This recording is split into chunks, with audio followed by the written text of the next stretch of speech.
Hi friends, ఈరోజు మనం ప్రసాదం స్టైల్లో ఈజీగా చేసుకునే ట్రెడిషనల్ స్వీట్ బెల్లం పరమాన్నం తయారు చేసుకుందాం. కుక్కర్లో నానబెట్టుకున్న బియ్యం, పాలు, నీళ్లు వేసుకొని మెత్తగా ఉడికించుకోవాలి. ప్యాన్లో తురిమిన బెల్లం, కొద్దిగా నీళ్లు వేసుకొని నెమ్మదిగా కలుపుకోవాలి. బెల్లం పూర్తిగా కరిగేంత వరకు లో ఫ్లేమ్ మీద కుక్ చేసుకోవాలి.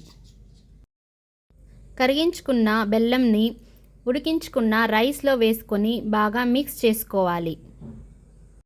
వేరొక ప్యాన్లో నెయ్యి వేసుకొని జీడిపప్పు, కిస్మిస్, యాలకులు గోల్డెన్ కలర్ వచ్చే వరకు వేయించుకోవాలి.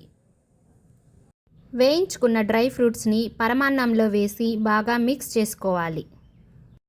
తీయగా కమ్మని బెల్లం పరమాన్నం రెడీ. పండుగలకు పర్ఫెక్ట్ ట్రెడిషనల్ స్వీట్.